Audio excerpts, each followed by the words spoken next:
ఆ ఫ్యాక్టరీలన్నీ బయటపడుతున్నాయి. అంతే కదా, మీకు వాటాలు తేడాలు వస్తున్నాయి కదా, ఆ ఫ్యాక్టరీలన్నీ కూడా ఈరోజు బయటపడుతున్నాయి ఆ ప్లేసుల్లోనే కదా.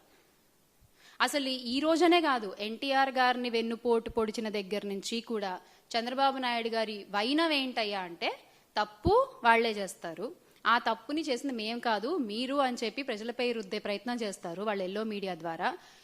కాదు ఇది మీరు చేసిన తప్పే అని ఎవరైనా మధ్యలో వచ్చి మాట్లాడితే కూడా వాళ్ళ మీద కూడా లేనిపోని కేసులు బనాయించి అరెస్టులు చేసి లోపలికి నెట్టే ప్రయత్నాలు చేస్తారు.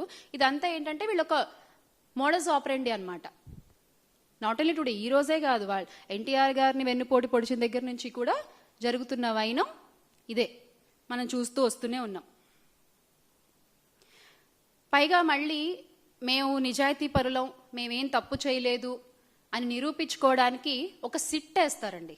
అసలు దీని గురించి మాట్లాడుకోవాలి మనం. ఒక సిట్ని వేస్తారు. ఆ సిట్ ఏంటి అంటే, ఇక్కడ సిట్ అంటే ఏంటంటే చంద్రబాబు నాయుడు గారి విషయంలో so in touch with Chandrababu Naidu గారు అనమాట.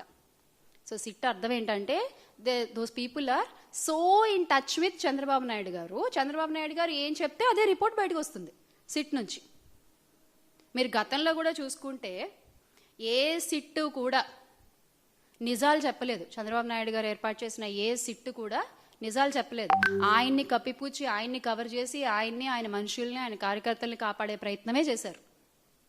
ఆయన బిజినెస్ పార్ట్నర్స్ని వీళ్ళని కాపాడే ప్రయత్నమే చేసింది తప్ప ఏ సిట్టు కూడా ఈ రోజు వరకు ఆయన ఆధ్వర్యంలో ఏర్పాటు చేసిన సిట్టు నిజం చెప్పలేదు. ఎందుకంటే they are so in touch with Chandrababu Naidu గారు అనమాట.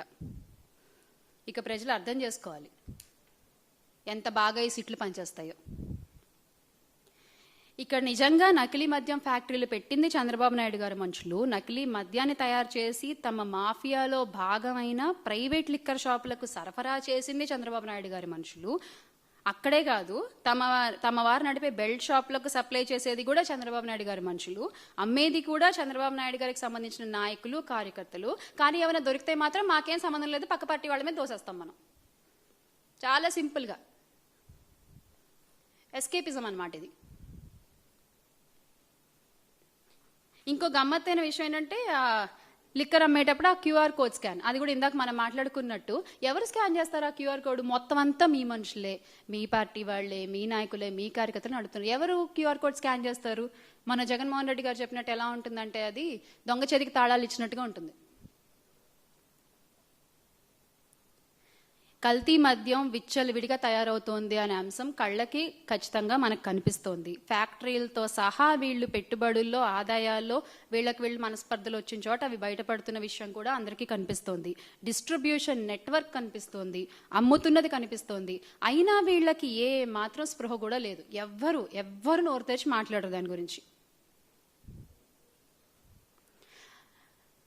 మొన్న ఇష్యూ కూడా అంటే మా బాధ ఏంటంటే ఎక్కడో అక్కడ, అంటే ఇప్పుడు మొన్న అంతమంది ప్రాణాలు పోయాయి కదా, ఆ బైకర్ కూడా ప్రాణాలు కోల్పోయాడు కదా. 2 వ్యక్తులు ట్రావెల్ చేస్తుంటే శివశంకర్ అనే వ్యక్తి ఇదయ్యాడు, ఇంకో మనిషి ప్రాణాలు కోల్పోయాడు కదా. ఆ మద్యం కనుక అవైలబుల్గా లేకపోయి ఉంటే, ఆ టైంకి అక్కడ ఆ మద్యం కొనుగోలు చేయకుండా అతను మామూలుగా వెళ్ళుంటే అతను బతికేవాడు, ఆ 19 మంది ప్రయాణికులు బతికేవాడు. ఈ రోజున ఒక మాంసపు ముద్దల్లా ఉన్న ప్రయాణికులని ఒక డిఎన్ఏ టెస్టుల ద్వారా ఎవరిది ఏంటి అని చెప్పి వాళ్ళ కుటుంబ సభ్యులకి అప్పగిస్తున్నటువంటి పరిస్థితి.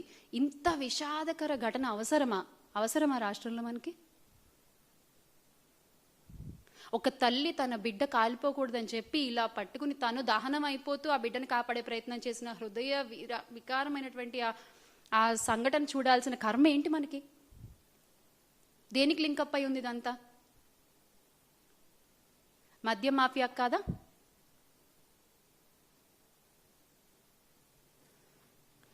ఏ ఊర్లో చూసినా మద్యం షాపులు, బెల్ట్ షాపులు విచ్చలవిడిగా కనిపిస్తున్నాయి. గుడి లేదు, బడి లేదు, స్కూల్ లేదు. ఇందాక చెప్పినట్టు హైవే రేడియోస్లో ఎక్కడ పడితే అక్కడ మీరు అందుబాటులో ఉంచి తాగొద్దు అంటే ఎవరు వింటారండి? ఎవరు వింటారు?